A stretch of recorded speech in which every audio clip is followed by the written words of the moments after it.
To the 8th episode of the Unscripted Pharmacist. I'm joined once again with Chris Stevenson, and we are going to talk about what it means to be a ketogenic. Yes. What's a ketogenic lifestyle? The thing that you are most passionate about in the world. Yes. And I should tell our viewers that Kyle has been researching this for more than a decade. Yeah. And is an amazing authority on I don't know about authority. He can start talking about the chemistry, the biochemistry of this thing. I was reading something online, and it was the question was asked, what's the scariest book you ever read? And somebody put up a picture of biochemistry. That was the scariest thing. And yet, that's where you live, man. That puts you to sleep, right? I mean, it puts me to sleep, but not you. No, because there's a practical aspect to that. I look at it and go, okay, well, how does this really correlate?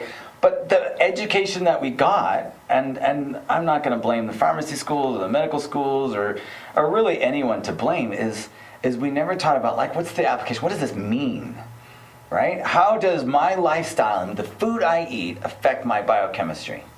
That's why I feel like that's where things are important. I was very fortunate to have the background to be able to understand it to a certain degree. It's still, there's still so much to know. Because you're the pharmacist. You are the unscripted pharmacist. And so in pharmacy school, you got the deep dive into chemistry and how the molecules fit together and what that means exactly. And you can get into a lot of that. And it's kind of fun if you can explain it to us like we're a fifth grader, okay? Yeah, that's the goal. That is the ultimate goal. How can I explain this so you can understand it and go, all right, I'm ready. I'm ready to do the ketogenic lifestyle. I know it's not going to hurt me. I know that it's safe, but it is pretty strong. I mean, this is prescription strength. There are some things that we need to know and work with on a medical basis properly. Right. And we can get into a little bit. Like, what are ketones? Yeah. Right? What does it mean to be in ketosis? The ketosis means fat burning. Fat burning, It's, man, we got to be careful with this word because it's another 4-letter diet word. And really to be... Six letters. No, keto. Like, keto this, keto that. But hey, man, what I've noticed is when I start eating things that say keto on them, does it affect my blood sugar? Well, some of them do. But here's the other question. Does it affect my insulin level? Does it kick me out of ketosis? Something could say keto, but if my ketone levels drop, well, that's not really that good, right? That's not helpful. All right. Yeah. You're losing me a little bit. and not that I have the greatest education in the world, but I'm an educated guy. Yeah. All right. Let's start me off at the beginning. I like it. What is a ketone? A ketone is basically physical proof of that fact that you're burning fat for energy. Okay. But it's an organic compound that's produced by the liver when fat is burned. Yes. Is that correct? Well, not just the liver, but it's basically something that you can see and go, this is physical evidence that I'm in fat burning mode. And we want to be in fat burning mode, right? Yes. That's the ultimate goal. And we all want to get rid of the excess weight. Yeah. But we have to understand, and I think this slide is so useful because I've been using this for like almost 10 years now. I love this. If you look at insulin levels and how they're inversely related to fat breakdown. So really when insulin levels are low, we can go to the first slide. If you look at the difference between, or the inverse relationship. So if one's high, the other one's low, right? So insulin's high, fat burning's low. Okay. And then we have the opposite effect. When insulin's low, fat burning's high. Okay. So they're inversely related. That's what you want. Yes. Low insulin. And just like we talked in the last episode, we talked about whatever makes carbohydrates, whatever makes insulin levels rise, which are carbohydrates, we want to avoid. Because that gets us insulin's high, fat burning's low. And then we have the opposite effect. When insulin's really high, there is no breakdown of fat. you are in storage mode. You have the opposite effect. So not only when insulin is high, not only are you burning your carbohydrates, okay, that you just ate, Right. okay, but those carbohydrates are going to go into fat storage. Storage, All right, absolutely. Which is not what I want. And for the next 4 to 6 hours until insulin levels go back to normal. So that's really the basis of the ketogenic diet is keep insulin low, eat the fat and protein. Those don't have much of a response from insulin. So we can continue to be in fat burning mode. That's also the point of fasting, because about 4 to 6 hours after a meal, your insulin levels are low. So if you spend a lot of time with a low insulin, if you're fasted and you hadn't eaten anything, insulin levels are going to be normal. They're going to get to normal. Won't they drop gradually over time? No, They're going to stay. They're going to stay nice and low. Right? Okay. It's amazing how Right. it's Yeah. we jokingly call it asystole, which is a flat line. Yes. Yeah. You've noticed that on your CGM. That's your Yes. glucose numbers. But I would say you can make the inference and say, hey, if my glucose levels are nice and low, I know my insulin levels are really low. Yes. Yeah. So if you go back to that slide one more time. So when you look at the insulin on the x-axis and fat burning is on the y-axis, that's going up and down. So if you look at when insulin is low, see that 0 right there? It never really goes to 0. So that's part of that blue zone right there. So when insulin levels are quite low, and if you take that and go all the way up to the top, you see that fat breakdown is 100%. It's really high. Follow that? Yeah. So when insulin's low, it's just past that little 0 mark. You're in the blue zone up there, and you're very high when it comes to the fat breakdown. So now we have the opposite scenario. So when you have high insulin levels, see where it goes to 100? It doesn't go to 100. These are picomoles per liter. But when your insulin level is quite high, if you go straight across from that line and you look at fat breakdown, it would be very low. So when you have high levels of insulin promotes fat storage and carbohydrate breakdown, this is not what we want. Okay, so obviously if I wanted to lose weight, I want my blood sugar to be low, thus my insulin is low. But Yes. there are other reasons why you would want your insulin level to be low and your fat burning high. If you say you're not there's so many large reasons. person. I mean, we would be getting into all, and this would be a great episode, just talk about the effects of the side effects of too much insulin, hyperinsulinemia, right? What does that do? It's not just fat storage. There is so much disease that goes with having hyperinsulinemia, too much insulin. Okay, so there are benefits even to those people that don't want to lose weight. Okay. The list is huge. Say, for example, that you're not a particularly fat person. You don't have a lot of body fat. Is it counterproductive to keep your insulin low? No. No. I knew the answer to this too. Yeah. I'm setting you up. Yeah, but also if you say, you mentioned if you weren't a particularly fat person, hey, I don't know what's going on. I don't know what's going on inside you. Just like we saw in the last episode, when you look at people that may look like they aren't very large, but they have a bunch of visceral fat, right? A bunch of fat inside their belly, that beer belly fat. This is dangerous, right? You can't really tell what's going on, right? You could do a DEXA scan, and that's, hey, I got one of those. Would this be a plug for a Groupon? A DEXA scan in Sacramento, and it was like $35. 35 or 70 bucks, but they do a low-level scan of your body, and it can tell the different types of tissue, and it can see where your fat is. So you can see, hey, do I have a bunch of visceral fat? Do I have a fatty liver? Super common. It's like 45% of the population has fatty liver, and 25% of kids. Yeah. And it can pick that up and see, where's my fat? I may be a normal body weight, right? But I got tons of fat inside. Super dangerous. Okay. Wow. Yeah. So it's all about keeping your insulin level. It's about a low insulin lifestyle, right? Right. So what use? Man, you asked me about, is there anything I need to know about? What do I need to worry about if I have a low insulin level? Right. So this is the whole.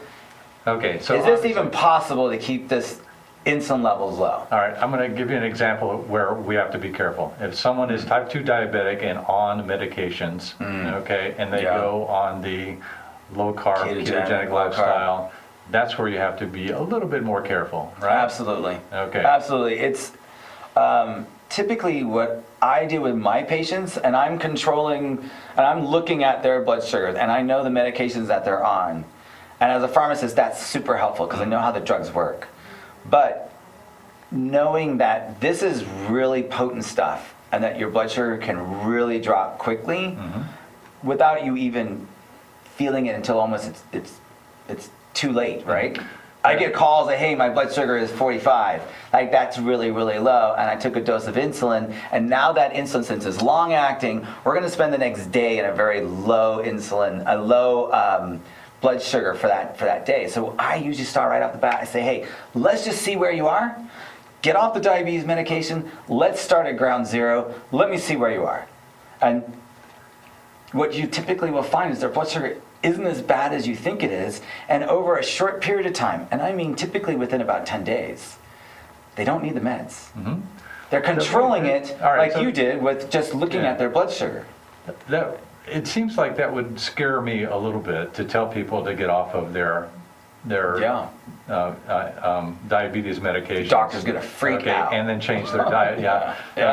And how about if someone, for example, is on metformin and some other diabetes medications, do you keep them on the metformin?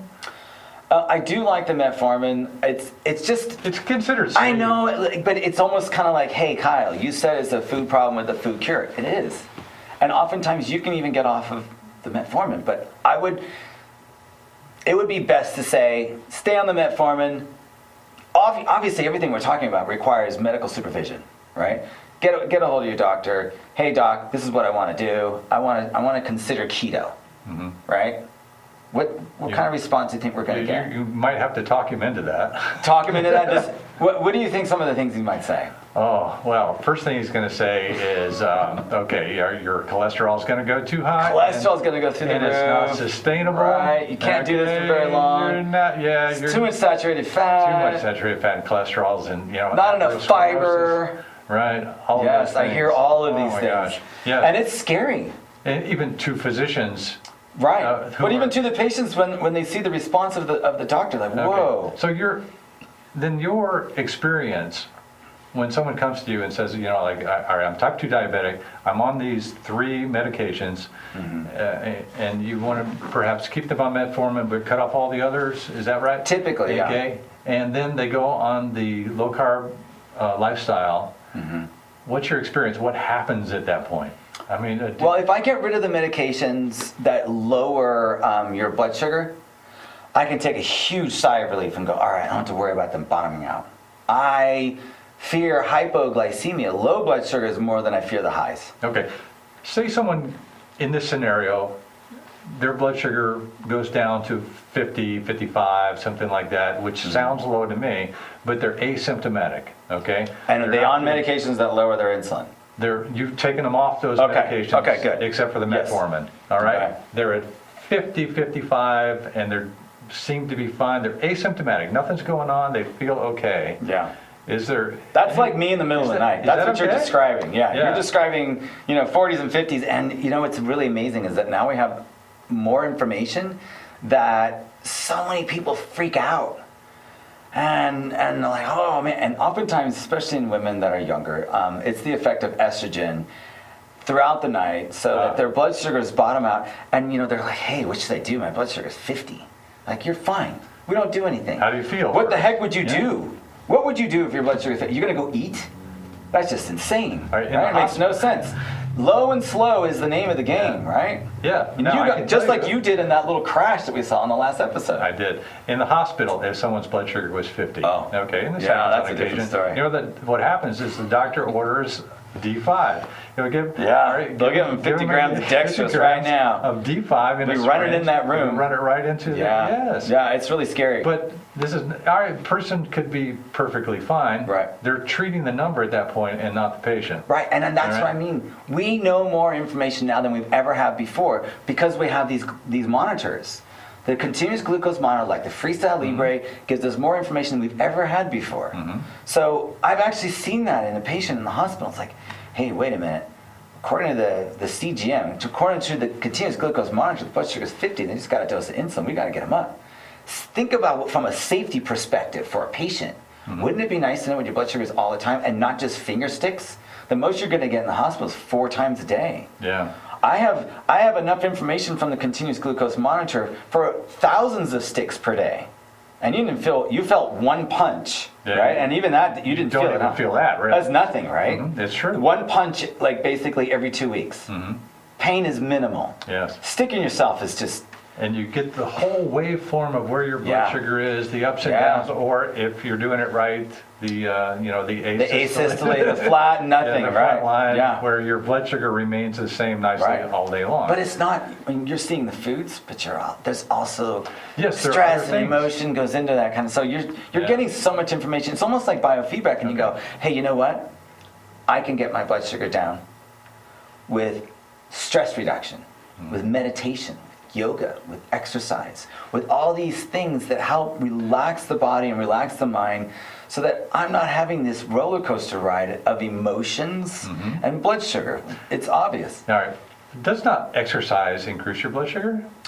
Depending on the type of exercise. Okay. Yeah. Like your HIIT exercise. Yeah, that's a different story. Right. Yeah, that is definitely a stressful exercise. That's high intensity. High intensity, training. high stress. All right. And definitely causes an acute stress response by the body when you're doing something very intense. This is inflammation, right? It's an acute inflammation. But the benefit of the exercise, especially when we do HIIT or we're doing strength training, is the adaptation to that stressor. In much the same way, if you were a distance runner, your heart rate will elevate as you're running, okay? But in time, you adapt, and your heart rate is going to get lower and lower and lower until some long-distance runners have their heart rate, their normal resting heart rate in the 30s, which we used to think was dangerous. Really? But as it turns out, it's really not dangerous. Since I've been exercising, I've definitely seen my heart rate go from the 70s and 80s as kind of my average when I wasn't very healthy into the 40s and 50s. That's pretty normal for me. That's the kind of insulin adaptation that we get. It's wonderful. Absolutely wonderful. Okay. Yeah. Let's go back to dealing with the physician, if you don't mind. Okay. Their objections are going to be cholesterol. Okay. Yeah. Atherosclerosis. You're increasing, heart disease. What do you say to that? That is a tough call because there's so many patients that get caught between their cardiologist and what their doctor's telling them. And then they're getting a whole different viewpoint from the information that's available on the internet. Okay? You look to the right source, I'm going to tell you that you can find truth. You can find the right answer. You can find out where the data actually is. All right, the data I've seen, okay, and I came into this skeptical, so I'm trying to look at the scientific evidence that has the most value. What I found was that most of the time on the really well-designed studies of people on a ketogenic diet versus the control groups on a normal diet, what I've seen is that triglycerides, for example, most of the time will decrease on the ketogenic diet. Not what I expected, but sometimes they increase, but most of the time they don't. Is that what your experience is? This is for me, this is the total game changer for me, okay? Because I notice on every single patient, not some, every single patient that gets into ketosis, triglycerides drop. As a Homo sapien, you can guarantee that your triglycerides will drop and that HDL will come up. And I tell patients, if it didn't go in that direction, you didn't do it. You didn't do it right. There's a thing called ketogenic adaptation. Right? When people are on the ketogenic lifestyle and they're doing it right for a long enough period of time, they become keto adapted. Yeah. Are those the people you're talking about where all their triglycerides almost certainly will plummet? Plummet. Yeah. What a great word. Yeah, it plummets. Yeah. But what's really cool, because when you look at triglycerides, so if I had my risk factor for death, if I was just a normal person, is say 1. Okay. Okay. If I had an elevated triglyceride, my risk factor almost doubles to 1.8. So if you have high triglycerides, you're almost double the chance of having a heart attack, period, with elevated triglycerides. But I would say we're using the wrong markers. We're using the wrong thresholds, right? Because there's bad, there's not so bad, there's lousy, and then there's good, and then there's optimal. There's a huge continuum here. Like, what's the goal here? So I would tell you, get your triglycerides, get your HDL, get your lipid panel out, right? Go look at it. First of all, you're using LDL, which we think has always been the lousy one, right? Right. Is absolutely necessary to sustain life, right? And that LDL is not even measured, it's just calculated. We're not really getting enough data. But I would say we don't know enough about what type of LDL particle you have. And it's very safe to say that when we do a triglyceride to HDL ratio, when you take the triglyceride and the HDL, and when they equal 2, so let's say you have 140 is your triglyceride and your HDL is 70. That gives you a ratio of 2. Yeah. That would tell me that you don't have so much of the large, fluffy LDL that are wonderful and bounce off they're like beach balls. Okay, and they get recycled by the liver. There are 2 types of LDL. Well, there's more. Okay. There's several subtypes, but you have different sizes, right? You don't want the small, dense LDL. We don't measure any of this. We make an inference unless you want to measure your LDL, and I would recommend that. Holy cow. If you have a risk you think that you might have a history of heart disease or you have a cardiovascular risk, go get your LDL spun out. Okay. Okay, get it spun. All right. You're starting to lose me. Okay. All right. But lipids are really important. All right. 2 types of LDL, least desirable lipoproteins. Okay? The large fluffy and the small dense. Yes. Okay? Small dense are bad and contribute to plaque formation, correct, atherosclerosis, yes, which can lead to heart attack, stroke. Okay, bad. Right. Okay. The other type, large and fluffy. Yep. Okay. And we don't measure those 2 different lipoproteins. Okay. But if you do the ketogenic lifestyle, yes, the number of small dense LDL goes down. The number of particles, your LDL particle number goes down. The bad LDLs. Yes. The least because they're not all bad. Go down. They're not all bad. Okay. Let's not put them in the wrong basket here. Okay. Yeah. But aren't we measuring the large fluffy ones and thinking of that as the bad triglyceride? No, the bad LDL. Oh, I'm sorry, LDL. Right.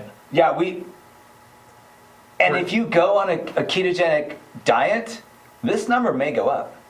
There is a large subset of people where we consider hyper-responders, where when they go on a ketogenic diet, their LDL does go up. But what type of LDL? Their LDL fluffiness, right? The big buoyant ones that don't touch anything really for the most part, and go back to the liver in 2 days, get recycled. Beautiful. Not to mention the LDL does have an immune function to help recognize bacteria so they can be engulfed by white blood cells. Okay, so this is really important part of your immune system here. And why in the world are we knocking out? I don't know. We should talk about statins for a whole hour. It'd be so much fun. Another day. But right, so you have the big fluffy ones that are recycled, then you have the small dense, which take a week to get rid of.